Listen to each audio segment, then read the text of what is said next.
Yo ဒီနေ့မှာတော့ကျွန်တော်မှရှိတဲ့ Diamond 16300နဲ့ Collector Skin ကို Diamond ဘယ်လောက်နဲ့ရသွားမလဲဆိုတာပေါက်ပြသွားမှာပဲဖြစ်ပါတယ်။ကဲ Tan Draw လေးနဲ့စပြီးတော့ဖွင့်လိုက်မယ်။ကျွန်တော်မှာ Exchange Coin 50နဲ့မှ2ခုရှိတာဆိုတော့ Tan Draw လှည့်တာဘယ်လောက်ရမလဲတစ်ချက်ကြည့်မယ်။135ဆိုတော့80လောက်ပဲရဆိုတော့ဒီတစ်ချိန်ကတော့နည်းတယ်ဗျတိတ်မတန်ဘူး။ကဲနောက်ထပ် Tan Draw လေးဆက်ပြီးသွားမယ်။ Diamond 900ဗျ။ဒီ900နဲ့ဘယ်လောက်ရမလဲ။ခုန130ကျော်ဆိုတော့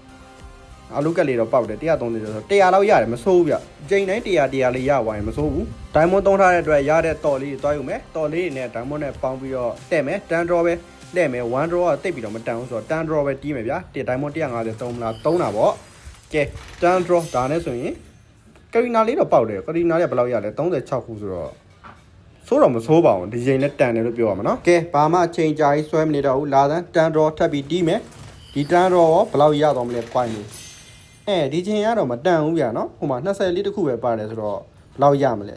100တော့မရဘူးဗျာမတန်ဘူးဗျာဒီချိန်ကတော့လက်သွားပြီဒီချိန်တော့မတန်ဘူးဒီချိန်ကတော့တော်တော်လေးနည်းပါတယ်ကဲလာတဲ့နောက်ထပ် Tan Draw ဒီ Tan Draw ရောဘယ်လောက်ရသွားမလဲကဲ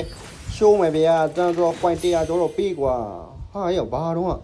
20တော့မပါဘူးလားအေး20တခုတော့ပါတယ်20တခုတော့ပါတယ်ဆိုမှနည်းတယ်ကွာ100တော့မရဘူးဘောပဲခုနက Tan Draw က80လေးပဲရတာဆိုတော့မတန်ဘူးကဲ Aura Crystal လေး390ရှိတာလေးနဲ့ပေါင်းပြီးတော့သုံးမယ်ကဲဒီခေါက် Tan Draw မှာဘယ်လောက်ရမလဲဩ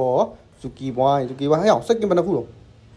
စက်ကင်2កောင်3កောင်တော့ပေါက်တာစက်ကင်3កောင်ဆိုဒီချင်းကတော့တန်သွားပြီပေါ့ကွာ45ခုပေါ့ဆိုတော့အိုး900ကိုတန်ရပါလားဗျာဒီချင်းကတော့တော်တော်လေးတန်သွားပြီကဲတန်သွားပြီဆိုတော့လေထက်ကျုံတာပါဗျာဟုတ်လား Tan Draw ပဲဟုတ်လား1 Draw ကြီးပါလာမပြောနဲ့ 2K ပဲစားအောင် 2K ပဲစားတော့ Tan Draw ပဲကျုံမှာ1 Draw စိတ်မပါဘူးကဲဒီတစ်ခေါက်100ရလို့ရှိရင် Exchange လဲလို့ရပြီစက်ကင်တစ်ကောင်အိုး20တွေအများကြီးပဲဗျာ8နဲ့30တောင်ကဲတားကြီးတို့စကင်ကတော့လဲလို့ရပါပြီငါကြိုက်တဲ့စကင်ကတော့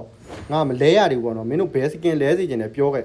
ငါကတော့ဒီထက်ကကောင်တွေအဲ့လောက်တော့မကြိုက်ဘူးဒီတိုင်းလေးပဲ Diamond ဖင်ရပြီးတော့သုံးလိုက်တာပဲရှိတယ်တားကြီးတို့ဘယ်စကင်လဲစီခြင်းလဲကင်မီစကင်လဲစီခြင်းလားဘာစကင်လဲစီခြင်းလဲအောက်ကကွန်မမှာပြောတော့လို့ရပါတယ်ကင်မီရဲ့တစ်ထွက်တဲ့ဒီ Collector စကင်လေးလဲစိုးတော့မစိုးဘူးကွာနော်သူ့အနေနဲ့သူတော့လမ်းတော့လမ်းတယ်ဒါပေမဲ့ငါကင်မီဆိုရင် Star Wars ကိုပို့ပြီးတော့ကြိုက်တယ်ဆိုတော့ဒီကောင်လေးလဲရင်ကောင်းမလားဘယ်နဲ့တော့ငါဆော့တယ်ကွာကင်မီကိုလဲရင်ကောင်းမလားဘယ်နဲ့လဲရင်ကောင်းမလားတခင်ကြီးဆန်းလဲရင်ကောင်းမလားတာရီတို့လဲစီခြင်းတဲ့အကောင်လေးပြောခဲ့ကွာမင်းတို့မဲပေးတာများတဲ့ကောင်ငါလဲမယ်